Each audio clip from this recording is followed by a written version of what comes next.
Que estamos en una serie nueva que se titula Una carta en contra de las herejías.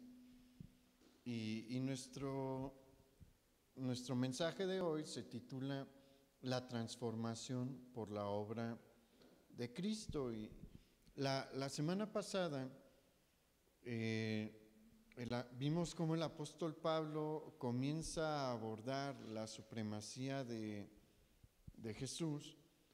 Y es algo que quiere que los miembros de la iglesia de Colosas y nosotros también tengamos bien presente, ¿no? Es bien importante, es vital que nosotros reconozcamos la superioridad que tiene Jesús sobre todas las cosas. Pero hay otra cosa que también es sumamente importante que nosotros tengamos presente, y es la magnitud de la obra de Jesús y todas las buenas consecuencias que se desprenden de su sacrificio en la cruz, las cuales nos alcanzan pues hasta el día de hoy. Si no fuera por la obra de Jesús, pues no estaríamos aquí. Es por la obra de Cristo que nosotros estamos en este lugar.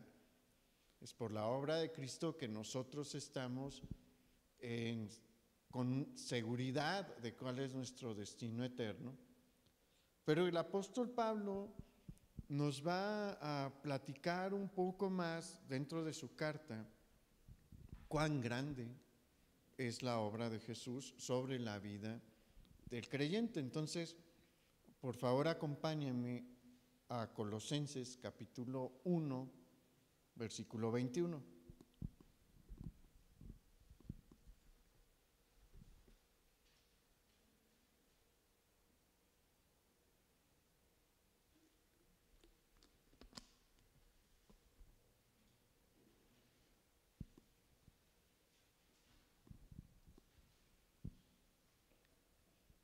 Colosenses capítulo 1, versículo 21 dice: Y a vosotros también, que erais en otro tiempo extraños y enemigos en vuestra mente, haciendo malas obras, ahora os ha reconciliado en su cuerpo de carne por medio de la muerte, para presentaros santos y sin mancha e irreprensibles delante de Él. Si en verdad permanecéis fundados y firmes en la fe, y sin moveros de la esperanza del Evangelio que habéis oído, el cual se predica en toda la creación que está debajo del cielo, del cual yo, Pablo, fui hecho ministro.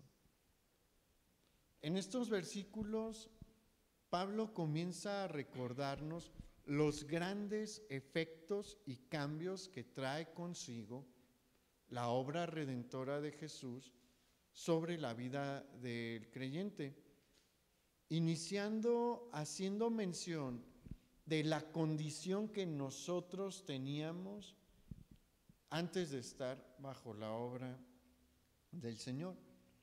Y el versículo 21 recalca tres características de nuestra condición antes de la redención de Jesús. Y la primera es que éramos extraños ante los ojos de Dios. Y esta es una realidad doble en nuestro caso particular como gentiles. Los que estamos aquí, muy probablemente nadie de los que está aquí tiene sangre judía. Las probabilidades son algo bajas, ¿no?, de que tengamos sangre judía. Entonces, somos gentiles dentro de la concepción del judaísmo y la terminología del Nuevo Testamento. Somos gentiles, no somos directos del linaje de Abraham. Y pues eso tiene ciertas consecuencias. Mire, vamos a ver cuáles son las dos realidades que se nos muestran en cuanto a el ser extraños ante los ojos de Dios como gentiles. Por un lado, toda la humanidad es extraña ante los ojos de Dios porque está separada de él, incluyendo los judíos. La advertencia que Dios le hizo a Adán en Génesis capítulo 2, versículo 17, diciéndole: más del árbol de la ciencia del bien y del mal no comerás, porque del día que de él comieres ciertamente morirás, fue una advertencia muy real. No era un juego. Dios no estaba jugando, Dios no estaba nada más diciendo palabras, porque sí era una advertencia real que surtió efectos inmediatamente.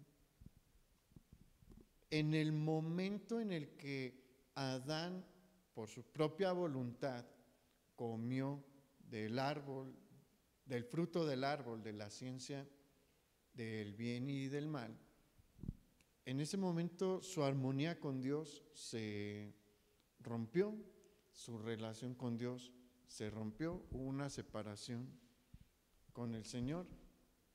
Pocos momentos después fue expulsado del jardín del Edén y fue con eso también expulsado de la presencia y de la comunión con el Señor, heredando esta condición a toda su descendencia. Se le heredó a usted. Usted es un descendiente de Adán, heredó esta condición de su padre. Adán es padre de todos nosotros carnalmente, y heredamos esta condición que él adquirió. Entonces, por eso somos extraños ante los ojos, éramos extraños ante los ojos de Dios. Pero como gentiles, pues la cosa estaba y está más complicada, porque como gentiles hay una brecha todavía más grande antes de la obra redentora de Jesús, porque los gentiles no estábamos ni bajo el pacto abrámico. El pacto a Abraham y a su descendencia no se aplicaba a nosotros, y tampoco estábamos bajo el pacto mosaico, no estábamos bajo la ley de Moisés, y aunque todos han de ser juzgados por la ley,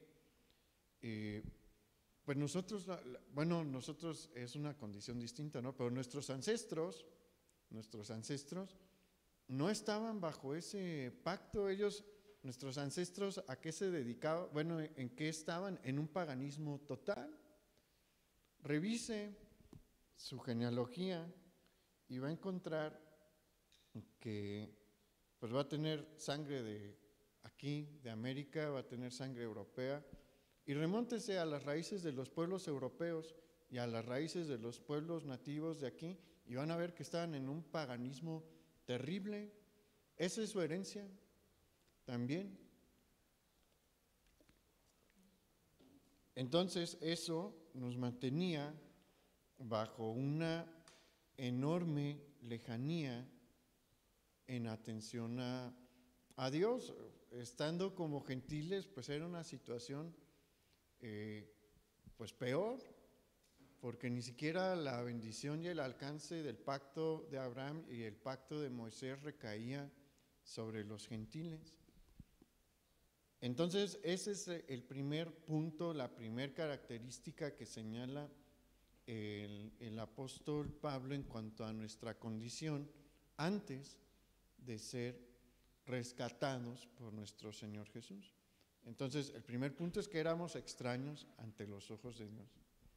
El segundo es que éramos enemigos de Dios, y no está exagerando Pablo. No utiliza esta palabra como un término para exagerar, es una realidad. Éramos todos nosotros enemigos de Dios. Y la tercera característica es que realizábamos constantemente malas obras. estos dos puntos los quiero abordar juntos, porque mire, existen corrientes que enseñan que el hombre es inherentemente bueno. No me acuerdo ahorita de la frase de Hegel, pero más o menos decía que si al hombre se le proporcionaba, a una sociedad se le proporcionaba pan y educación, se convertía el lugar en un paraíso. Y pues no es cierto. Ahorita vamos a ver ejemplos en los que no es cierto. Hay quienes dicen también que el hombre nace siendo como una hoja en blanco, no es bueno, no es malo. En sí mismo ahí a lo largo del tiempo se va manchando y va adquiriendo ciertos tonos, pero si somos objetivos vamos a ver que al final de la vida de una persona, si esta teoría es verdad, pues acaba bien negra su vida. Pero bueno, tampoco es verdad, no nacemos siendo inherentemente buenos, no nacemos siendo una hoja en blanco, no nacemos con una buena naturaleza, porque en la Ilustración, ahí entre los pensadores franceses, se afirmaba que el hombre era inherentemente bueno, que su naturaleza era inherentemente buena, pero ni la historia ni la realidad nos permiten llegar objetivamente a esta conclusión. Mire, desde la perspectiva bíblica, acompáñenme a Génesis capítulo 3, versículo 7.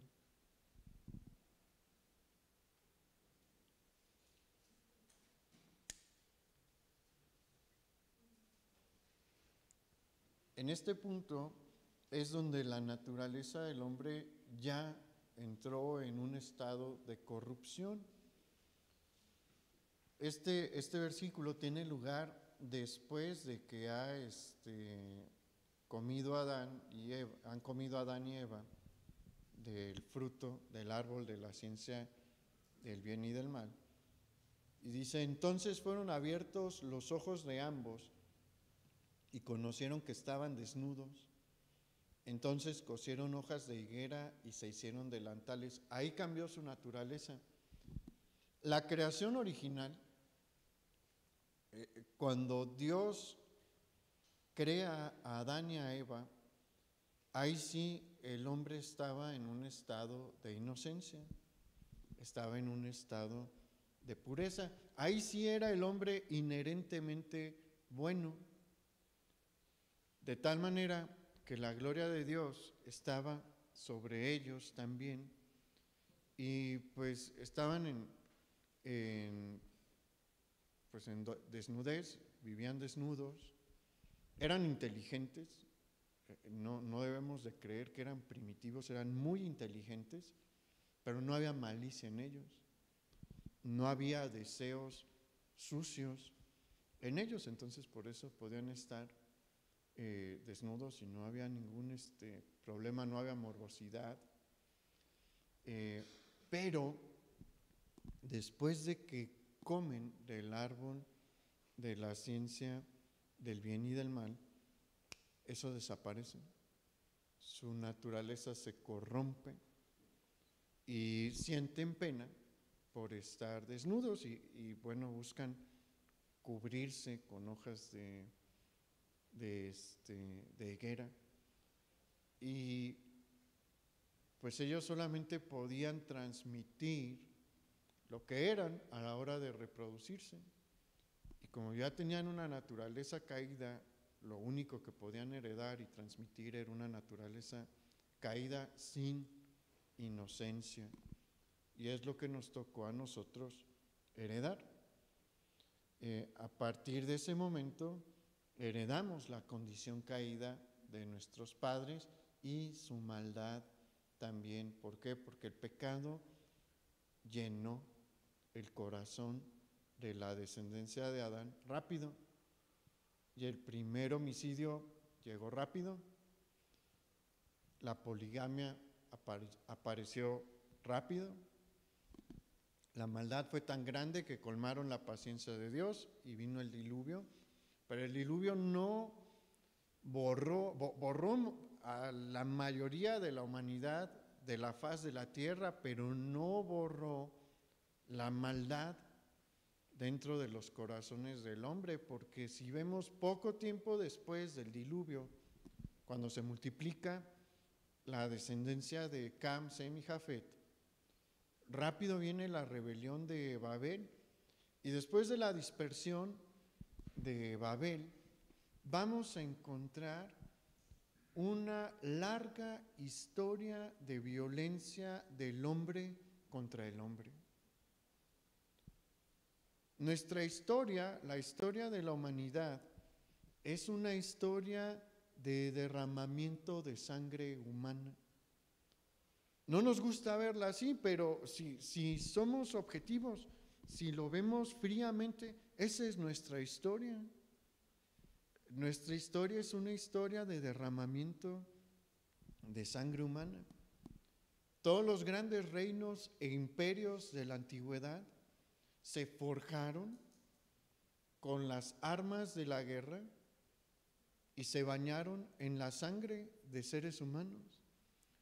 Los grandes imperios de la antigüedad eran sumamente brutales y la humanidad ha sido sumamente brutal hasta el día de hoy. Fíjese cómo la humanidad no cambia. ¿Por qué? Porque traemos la misma herencia que nos dejaron nuestros padres. No crea que usted tiene una herencia distinta a la de Caín. Caín era descendiente directo de Adán, hizo cosas atroces. ¿Por qué? Porque no prestó atención a la voz de Dios, pero usted heredó exactamente lo mismo que Caín. Usted heredó exactamente lo mismo que la generación de Noé.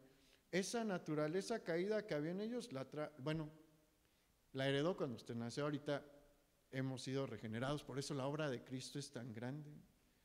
Pero esa herencia estaba sobre nosotros. El robo, el homicidio, la violación, la mentira, el engaño, el cohecho, jamás se han apartado de las naciones. Nunca se han apartado. Por eso, en todas las leyes penales que encontramos hay una sanción. Los babilonios, ¿por qué cree que castigaban el homicidio? Pues porque había homicidas. ¿Por qué cree que castigaban el robo? Porque había ladrones. Y eso está en el derecho babilónico, en el derecho egipcio, en el derecho romano, en el derecho de los griegos, de las distintas ciudades griegas. Estuvo en la Edad Media, está hoy. ¿Por qué? Porque sigue sucediendo. ¿Por qué sigue sucediendo? ¿No nos hemos dado cuenta de que es malo? Sí, por eso se castiga. Pero es que está dentro de la naturaleza del hombre esta tendencia a pecar. Y la mentira también, ahorita hablé de los pecados súper grandes, ¿no? Pero la mentira, ¿sabe que también en todas las naciones antiguas el mentiroso fue considerado como un hombre impío? Y sigue habiendo mentirosos hoy. ¿Por qué? Porque es la misma naturaleza la que hubo después de la caída y la que hay el día de hoy. La humanidad hoy está muy mal. ¿Qué es lo que está buscando hacer Rusia? Rusia tiene una historia bien curiosa. En Rusia se glorifica desde hace mucho, desde Pedro el Grande, el rey Pedro, el zar Pedro el Grande, a los gobernantes que expandieron el territorio ruso, ¿no? Y desde Pedro el Grande existe esto y bueno, ¿qué es lo que está buscando hacer Vladimir Putin? Extender sus fronteras. ¿Para qué? Para que se le recuerde dentro de los gobernantes de la gran gloria de Rusia, pero lo está haciendo a costa ¿de qué? A costa de muchas vidas inocentes. No sé si vio las noticias ayer. No sabemos por qué, pero un misil pegó en un centro comercial en una de las ciudades que está en conflicto, murieron civiles. ¿Y les importa? No, honestamente, en este punto a Vladimir Putin no le interesa quién se muera, ni de su propia gente. Y se acuerda que le dije que todos los reinos, todas las naciones poderosas han crecido y se han expandido a base de las armas y de bañarse en la sangre inocente. Está pasando el día de hoy. ¿Por qué? Porque esa es la naturaleza del hombre. Eso es lo que traemos. Y mire, el Holocausto y la Alemania de Hitler es uno de los mejores ejemplos de lo que el hombre de lo que hombres con poder ilimitado, alejados de Dios, pueden hacer. Los gobernantes, los que estuvieron junto con Hitler, eran personas alejadas de Dios, con poder ilimitado dentro de su nación. ¿Y qué hicieron? Cosas horrorosas. Cosas que cuando uno las lee o cuando uno ve una representación gráfica o fotos de lo que encontraron en los campos de concentración, se estremece nuestro ser, ¿no? Y hasta se enchina la piel, porque fueron cosas que la humanidad no se había imaginado. No habíamos llegado a un punto tan terrible como el del Holocausto. Entonces, viendo todo eso, podemos afirmar que somos inherentemente buenos. ¿Sabía que cuando se levanta Hitler, Alemania estaba pasando por una época de prosperidad, que había pan? Una de las cosas que pedían los alemanes era pues tener trabajo y tener para comer. Hitler, burdamente, ¿no? Le platico esto porque no es clase de historia ni nada así, pero es una buena ilustración. Hitler les promete trabajo y alimento y cumple. Y educación también les dan. La mayoría de los alemanes asisten a la escuela, tienen una buena educación, y pasó lo que decía Hegel, que si le das alimento y educación a una sociedad va a florecer y va a ser el cielo en la tierra. No, la Alemania de Hitler era un infierno para muchísimas personas. Entonces, no somos inherentemente buenos, no somos una hoja en blanco, traemos un montón de basura por la naturaleza caída que nos heredó nuestro padre Adán.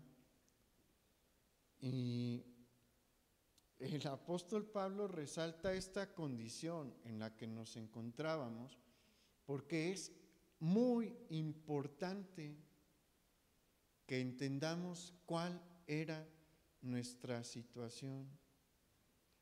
Es muy importante que entendamos cuál era nuestra condición para poder glorificar a nuestro Señor y darle gracias por lo que ha hecho por nosotros. Y mire, es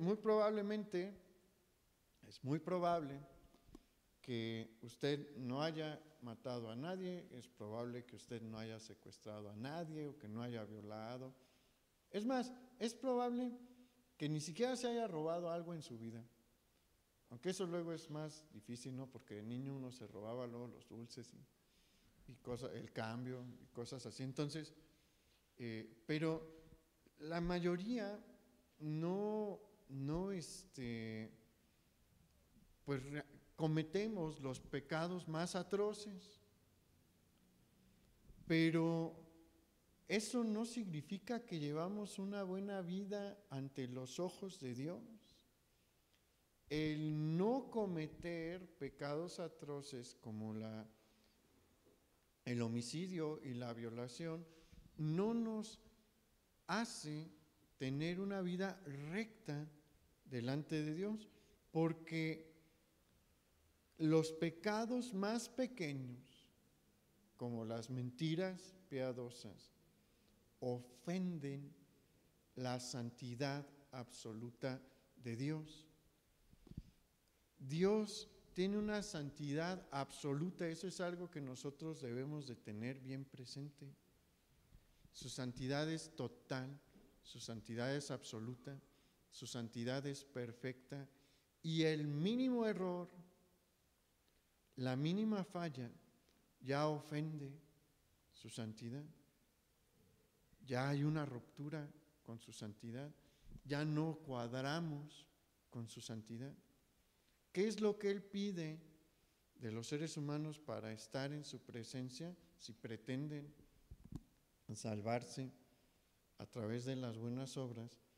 Que presenten una santidad idéntica a la suya.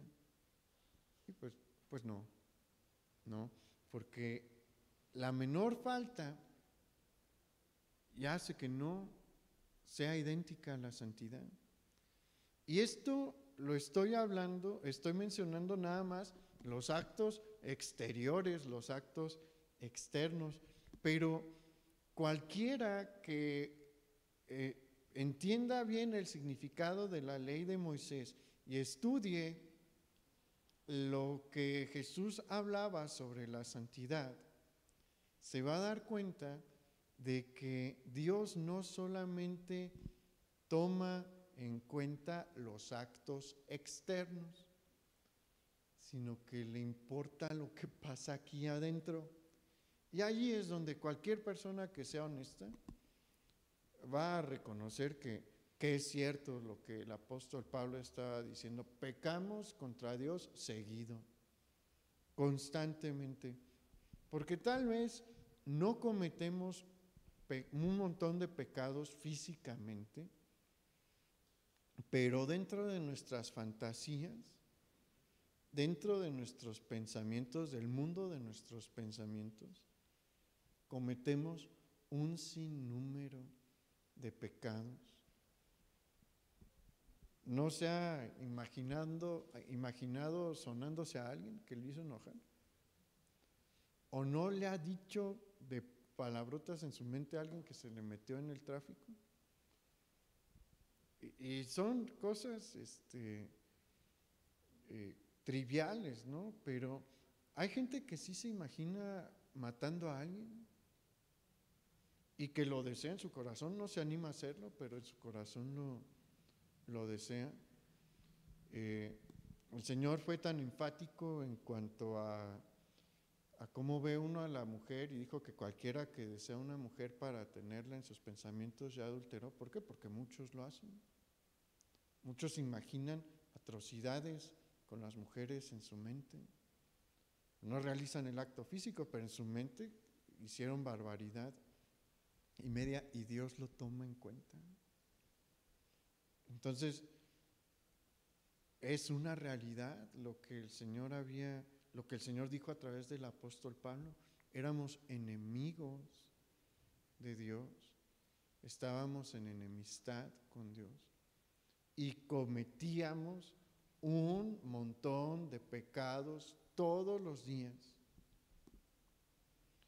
Y cuando vemos eso, cuando entendemos esto, es donde vemos la maravillosa obra de nuestro Señor Jesús. ¿Por qué?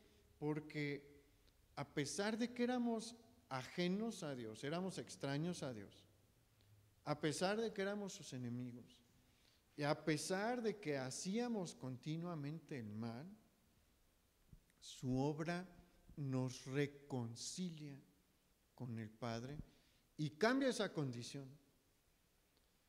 El versículo 22 nos enseña que la obra de Jesús nos limpia, nos santifica y nos deja sin mancha delante de Dios.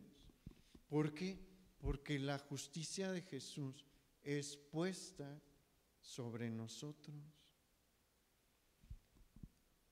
Y la justicia de Jesús y la obra de Jesús nos ayuda a dejar nuestro pecado. La justicia de Jesús y la obra de Jesús cambia nuestra naturaleza. Usted ya no trae la naturaleza de Adán. Ha sido transformado y tiene la naturaleza de Jesús en su espíritu, porque su carne sigue teniendo tendencias terribles, ¿sí? Pero ya no están de acuerdo su naturaleza espiritual y su naturaleza carnal. El espíritu ya dice, hey, no, eso no le agrada a Dios. Y tenemos la bendición también de tener al Espíritu Santo que cuando ve en nosotros el deseo por dejar de pecar, nos ayuda a frenarnos. No crea que somos nosotros. Si nosotros, por nuestro espíritu, en una lucha directa entre nuestro espíritu y la carne, generalmente va a ganar la carne. Pero es una cosa bien distinta cuando se enfrentan los deseos de la carne y los deseos del espíritu, el espíritu tomado de la mano del Espíritu Santo. Porque ahí, pues, el Espíritu Santo es mucho más fuerte que nuestra carne y nos ayuda a dejar lo que nosotros no podemos dejar en nuestras fuerzas. Pero fíjese qué bendición es esta, que por la obra de Jesús ya no somos ajenos, ya no somos enemigos, somos ¿qué? Hijos. Somos adoptados. Es un cambio colosal, es un cambio grandísimo el que se realiza a través de la obra de Jesús, porque de estar en enemistad uno pasa a ser familia. Y eso es para darle gracias a Dios. El apóstol Pablo hace este énfasis tan grande, recalca tanto y de manera específica cuál era nuestra condición, para que veamos la gran bendición que tenemos hoy, porque hoy somos hijos. Hoy no tenemos un enemigo, tenemos un Padre que quiere ayudarnos, que quiere moldearnos, que quiere transformarnos, que quiere darnos una vida mejor. Porque eso es lo que Jesús vino a hacer. Vino a darnos una vida mejor. La vida de alguien sobrio es mucho mejor que la vida de un ebrio. ¿Quién ha sacado a tantos del alcoholismo y los ha llevado a la sobriedad? Jesús. La vida de un mentiroso es peor, increíblemente peor, alguien que habla la verdad. ¿Por qué? Porque el mentiroso tiene que andar mintiendo y mintiendo y mintiendo para cubrir todo lo que ha dicho, ¿no? Que es falso. Y su vida se convierte en una mentira. Alguien que habla la verdad lleva una vida genuina. Jesús vino a cambiar todo lo que éramos. Vino a darnos una vida mejor, una vida de hijo. Y un destino muy distinto. Porque si usted lee el libro de Apocalipsis, se va a dar cuenta de dos cosas, de todo lo que le espera a la humanidad antes de que venga el Señor. Si usted ve lo que son las trompetas y las copas de la ira, son plagas y pestes y azotes que va a mandar Dios sobre la humanidad rebelde, que honestamente yo no quisiera presenciar. Son cosas terribles, pero no solamente nos demuestra eso el libro de Apocalipsis es uno de los libros más explícitos sobre cuál es el destino final de todos aquellos que rechazaron al Señor. Y es terrible, y ya no es para nosotros. Ese destino ya no es para nosotros, tenemos un destino distinto, una vida distinta. ¿Por qué? Por la obra de Jesús. Pero el mismo versículo 22 nos enseña que todos estos beneficios que el Señor nos ha dado tuvieron un precio altísimo. El que usted no esté condenado al lago de fuego por toda la eternidad, el que usted tenga una naturaleza nueva, el que usted tenga esperanza, el que usted tenga vida, el que usted no esté atado a los vicios del pecado, no fue gratis. Fue gratis para usted porque el Señor no le pidió nada más que fe y arrepentimiento, pero a Él le costó muchísimo. A Jesús le costó un castigo que no entendemos a plenitud. Mientras todo lo que fue la aprehensión, desde la aprehensión de Jesús hasta su crucifixión, fue un castigo físico extenuante. ¿Por qué? A él lo capturan en la madrugada y se lo llevan a esta reunión donde están buscando evidencia para condenarlo a muerte. Y mientras estaba en la casa del sacerdote, lo golpearon varias veces. Y cuando va ante Pilato, Jesús ya tuvo una noche sin dormir. ¿Ha disfrutado las noches sin dormir?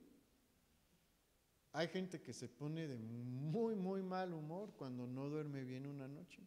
Jesús no durmió nada. Esa noche no durmió absolutamente nada. Y a lo largo de la noche lo estuvieron maltratando y golpeando. No crea que lo llevaron ante Pilato, pues delicadamente, lo llevaron entre empujones, con puro maltrato, cuando fue con Herodes y cuando fue con Pilatos. Pilatos lo flagela, y hemos platicado varias veces cómo era este azote de látigo romano que le dieron.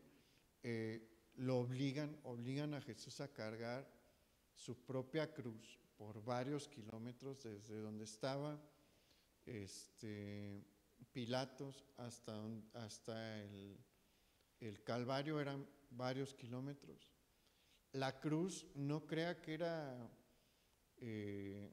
no los obligaban a cargar toda la estructura de la cruz, sino pues la viga en la que los iban a clavar de brazos y pies, pero esa viga pesaba más o menos 20 kilos.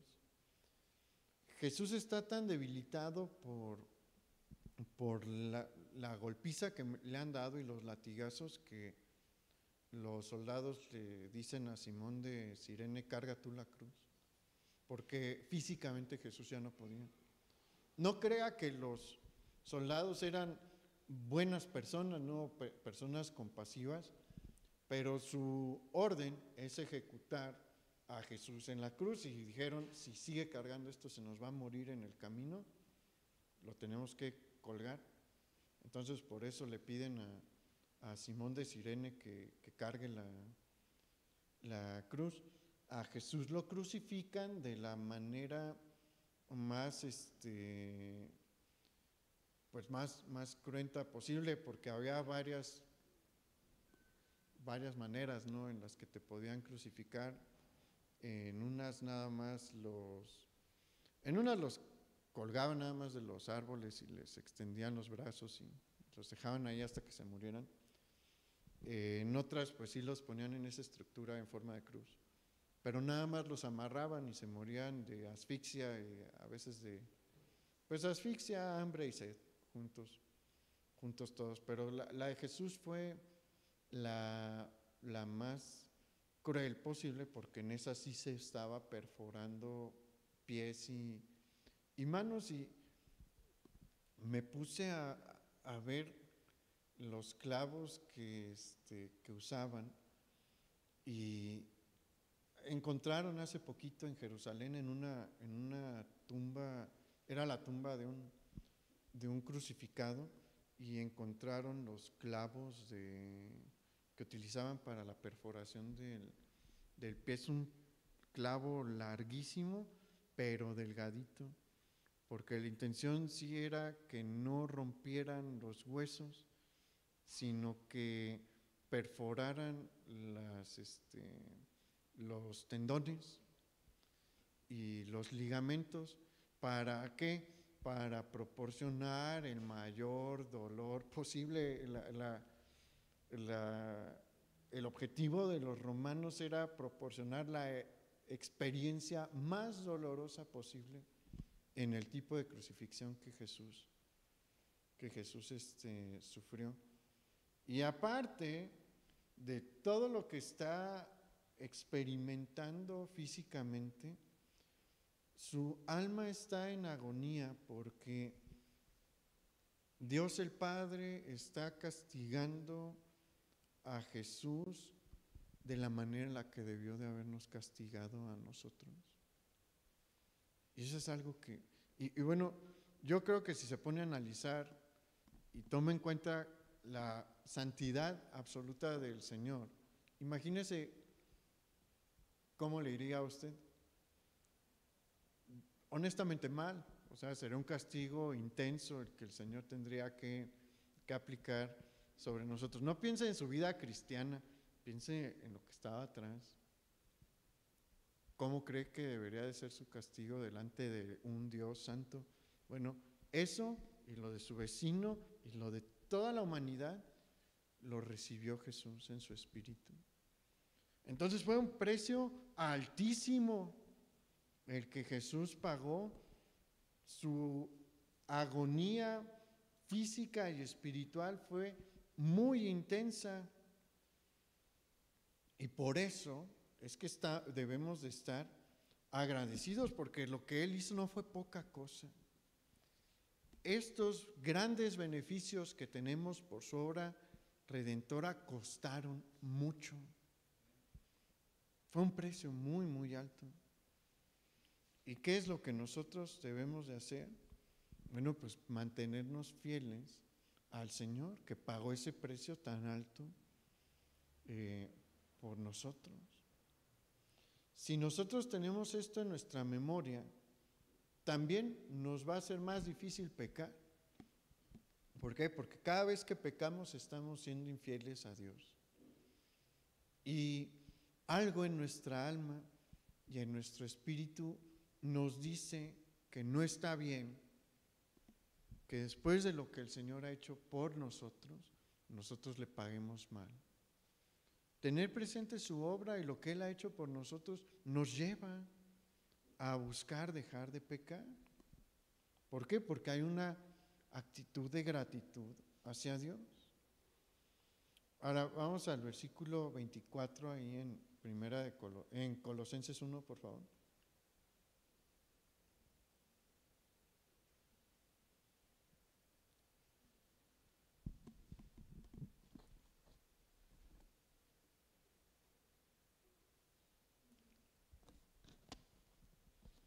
Colosenses 1:24 dice: ahora me gozo en lo que padezco por vosotros y cumplo en mi carne lo que falta de las aflicciones de Cristo por su cuerpo, que es la iglesia, de la cual fui hecho ministro según la administración de Dios que me fue dada para con vosotros, para que anuncie cumplidamente la palabra de Dios. Y aquí el apóstol Pablo nos habla sobre su ministerio para que también nosotros veamos los grandes cambios que puede hacer el Señor Jesús a través de su obra en la vida de una persona. Porque vamos a tomar algo en cuenta. Recordemos que esta epístola se escribe cerca del 60 después de Cristo. Han pasado ya algunas décadas después de la conversión de Pablo. ¿Y qué hombre tenemos ahora delante de nosotros? Bueno, tenemos a un hombre que fue transformado de una manera total. ¿Por qué? Porque Pablo antes era un perseguidor de la iglesia. Tiempo atrás, él estaba dispuesto a hacer lo que fuese necesario para detener a los hombres y las mujeres que predicaban el Evangelio de Jesús. Pero tras ser transformado por Jesús, varias décadas, como 2 décadas y algunos años después, este mismo hombre que antes perseguía al cristianismo se encuentra en prisión.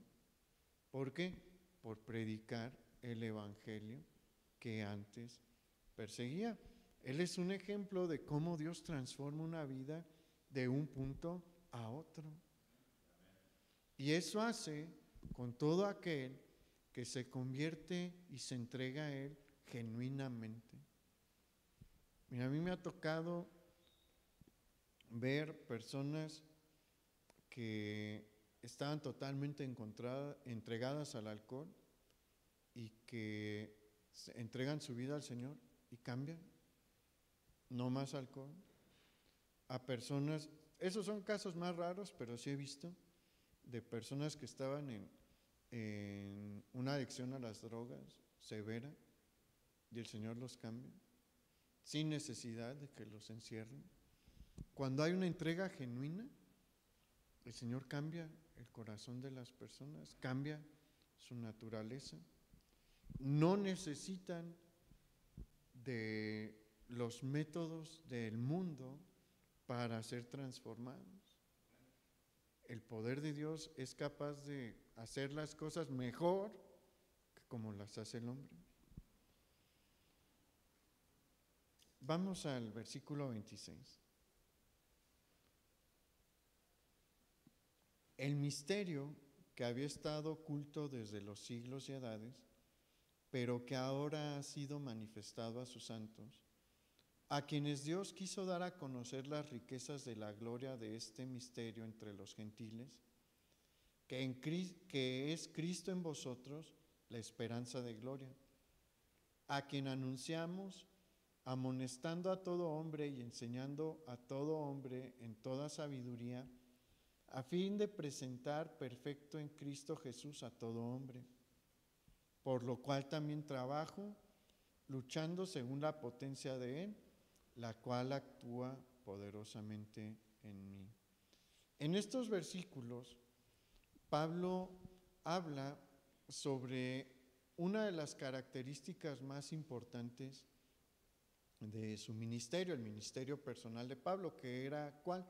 La predicación a los gentiles.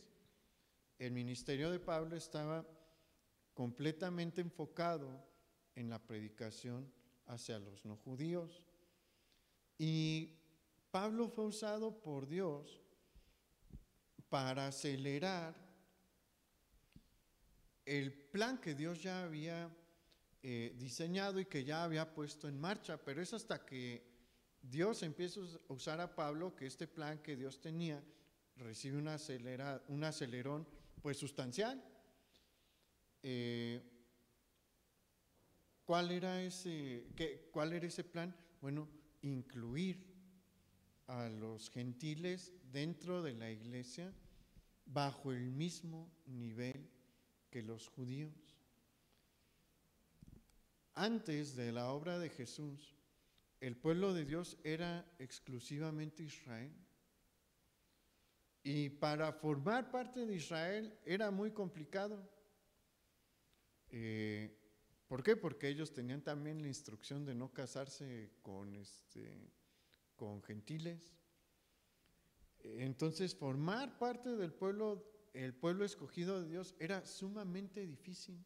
Sí podía pasar, ahorita le platico de algunos ejemplos, pero los gentiles en ese tiempo no éramos parte del pueblo de Dios, pero a partir de la época de la iglesia, nosotros somos tan pueblo de Dios como lo fue David. Nosotros somos tan pueblo de Dios como lo fue el mismo Abraham. Consideramos a Abraham el padre ¿de qué? De la fe. Y nuestra salvación se obtiene por fe. Entonces, Dios a partir del tiempo de la iglesia nos colocó en la misma condición. Todos sus hijos del pueblo de Israel antes de la venida de Jesús tienen la misma condición que nosotros. Ya no hay distinción delante de Dios entre el judío y el gentil. Todo aquel que cree en el Señor, todo aquel que cree en Jesús es adoptado y tiene la misma condición de hijo que los que eran antes el pueblo exclusivo de Dios. Y bueno, Dios ya había empezado a mostrar esto en el Nuevo Testamento. ¿Por qué? Porque encontramos la conversión del etíope en el libro de los Hechos, la de Cornelio también. Pero cuando llega Pablo, él empieza a realizar sus viajes misioneros y en sus 3 viajes misioneros se convierten multitudes de entre ¿quiénes? De entre los gentiles. Durante la época apostólica, mientras los apóstoles vivieron, hubo un remanente fuerte de judíos que pues eran cristianos. Pero mientras más fue pasando el tiempo y sobre todo mientras más fue trabajando Pablo y sus discípulos, rápidamente la cantidad de gentiles creyentes sobrepasó por mucho a los judíos. Y eso sigue presente el día de hoy. ¿Hay judíos creyentes? Sí, pero son pocos. La gran mayoría de la iglesia en los últimos 2000 años hemos sido gentiles y gracias a Dios. Mire, es una bendición. Es que a veces no nos ponemos a reflexionar sobre esto. Por casi 2000 años la puerta ha estado abierta para nosotros. Antes no teníamos gran oportunidad. Dios aceptaba a quienes se convertían al judaísmo en el Antiguo Testamento, sí. Y Dios le abría la puerta a los extranjeros, sí. Vea a Ruth, vea el libro de Jonás. Pero si somos observadores, los judíos nunca tuvieron un trabajo evangelístico. Ellos estaban ahí y ellos eran una luz en medio de la oscuridad, pero no vemos a los judíos yendo a predicarle a otras naciones. Todas las naciones paganas estaban en una condición complicada para formar parte del pueblo de Dios. No estaba abierta la puerta como está ahorita. Por casi 2000 años, la puerta se nos abrió. Y sigue abierta. Tenga presente algo, un día se va a cerrar. Un día la puerta se va a volver a cerrar a los gentiles, se va a volver a abrir a Israel y se va a acabar la historia. Entonces, ¿por qué Pablo se esforzaba tanto por predicar? Porque él entendía esta verdad. Él no sabía que íbamos a llegar hasta este punto, que es el 2022. Él quería que el Señor viniera pronto. No sabía cuándo iba a venir el Señor, igual que el resto de los apóstoles, pero podemos ver lo que sentían en sus corazones. Ellos que clamaban: ven pronto, Señor Jesús.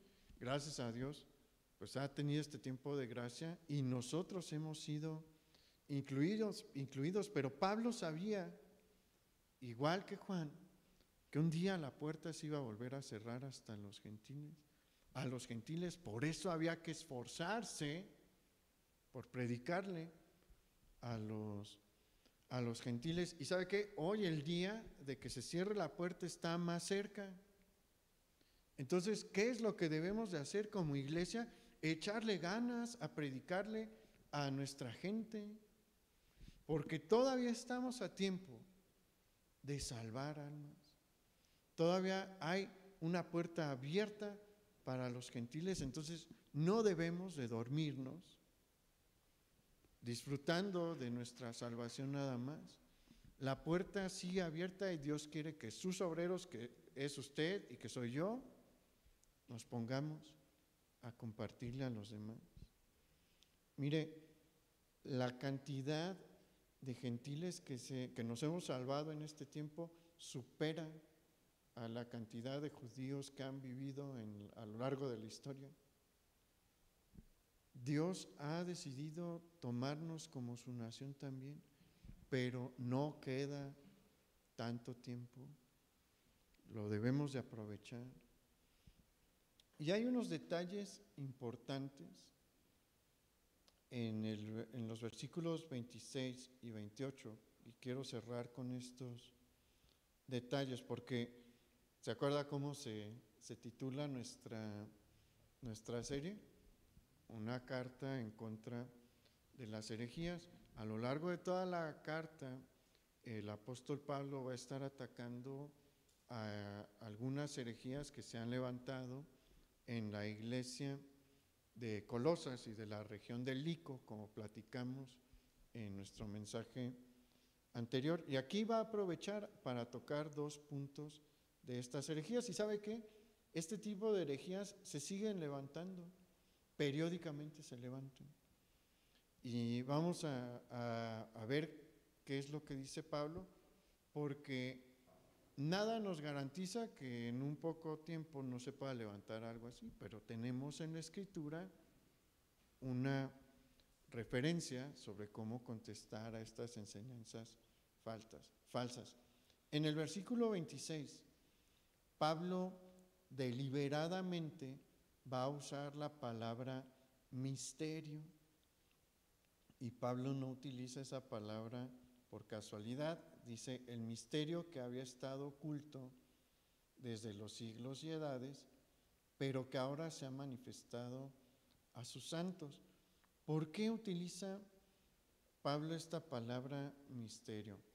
Porque es una palabra que utilizaban mucho, era una palabra característica de las religiones místicas de ese tiempo que estaban entrando, bueno, que existían en todo el mundo romano, pero que de manera particular estaban golpeando en la región del Lico, donde estaba la iglesia de Colosas y la iglesia de la Odisea. Y estas religiones místicas decían que había un conocimiento secreto que era exclusivo para un grupo selecto de personas. Cuando ellos decían que esto era un misterio, se referían a una verdad oculta que solamente se le iba a compartir a un grupo selecto de personas.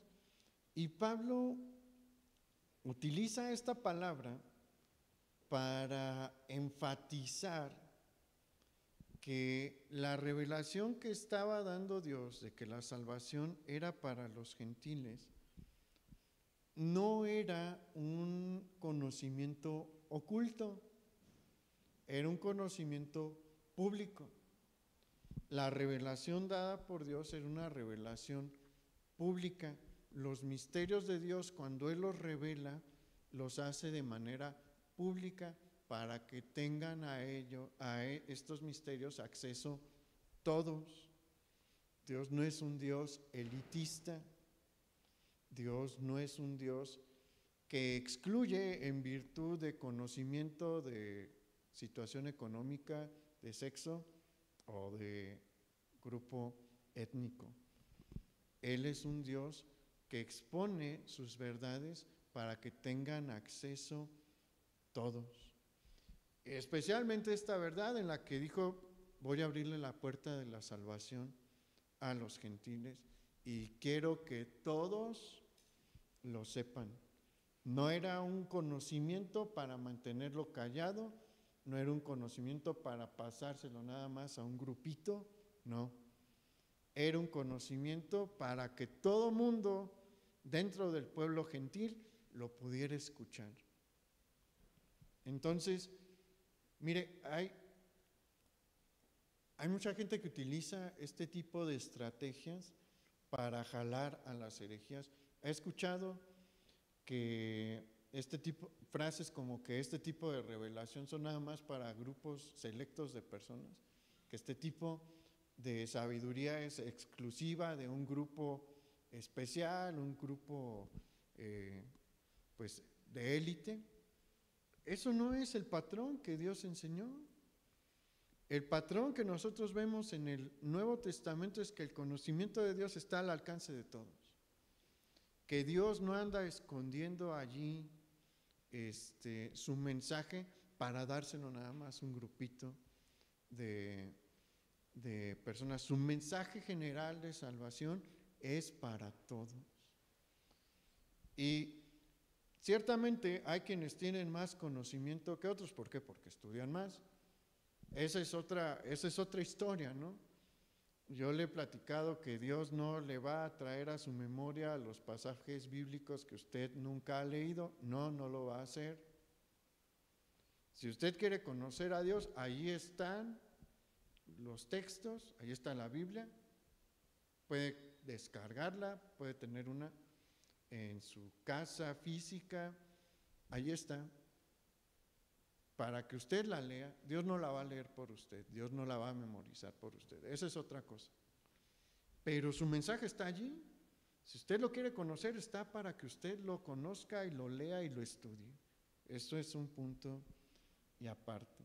Ahora, para terminar, en el versículo 28, el apóstol Pablo señala lo siguiente: a fin de presentar perfecto en Cristo Jesús a todo hombre. Aquí Pablo también está atacando otra enseñanza de las religiones místicas, o sobre todo del gnosticismo. Ellos enseñaban que la perfección se obtiene únicamente a través de los secretos y el conocimiento que los maestros de estos grupos selectos van dándole a las personas pues que están siguiéndoles. Mientras más secretos te revelara este maestro, pues tu camino hacia la perfección iba más avanzado. Pero Pablo ataca esto diciendo que la única manera en la que un ser humano se puede presentar perfecto delante de Dios es ¿quién? Jesús. Ni el conocimiento ni nuestras buenas obras nos presentan perfectos delante de Dios. La única manera en la que podemos presentarnos perfectos delante de Dios y ser aceptados por Él es a través de la obra de Jesús. Este es un mensaje importante.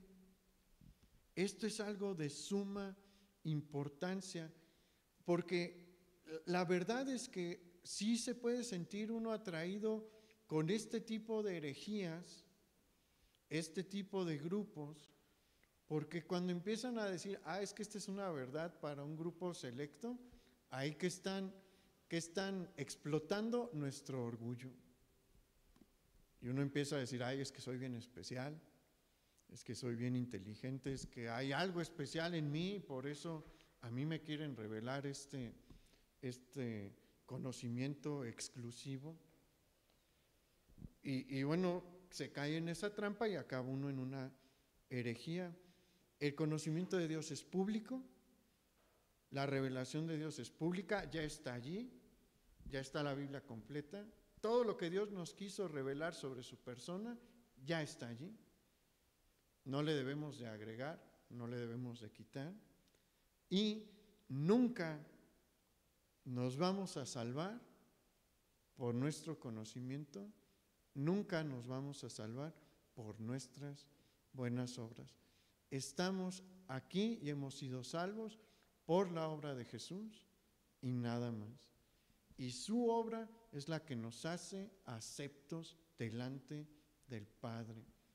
Debemos de darle gracias a Dios y debemos de llevarle este mensaje a los demás, porque recuerde, hoy es un día menos en el que la puerta está abierta. Es un día menos, véalo así. Cada día que pasa es un día menos para que el Señor Jesús regrese. Pero eso también significa que es un día menos en el que la puerta para los gentiles estuvo abierta. Hay muchísimos de entre los nuestros, los gentiles, que todavía están buscando la salvación.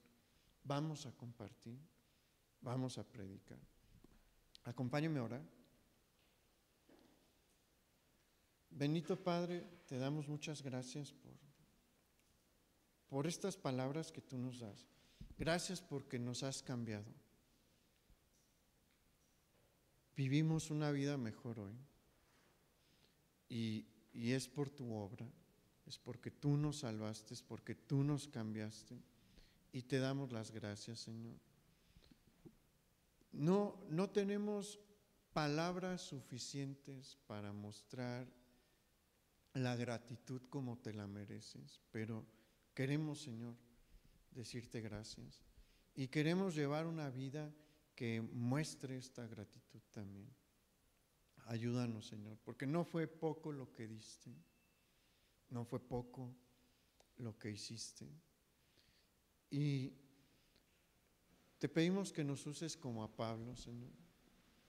Tal vez no tenemos los mismos dones que él, pero vivimos en el mundo en el que él se movió para predicar. Vivimos entre gentiles porque somos gentiles. Y hoy tú nos estás diciendo, la puerta sigue abierta. Predíquenle a los que están cerca de ustedes, porque hoy todavía se pueden salvar. Hoy todavía está abierta la puerta. Hoy todavía mi espíritu está entre ustedes para que se arrepientan, para hacerles ver sus pecados y que se arrepientan. Vayan y prediquen el mensaje del Evangelio. Vayan y háblenle a los demás de las buenas nuevas de salvación, porque todavía se pueden salvar muchos, pero es necesario que los obreros vayan a la mies. Señor, úsanos y permítenos ir y danos fuerza y ánimo para hacer esta obra. Te lo pedimos en el nombre de Jesús. Amén. Pues que pase.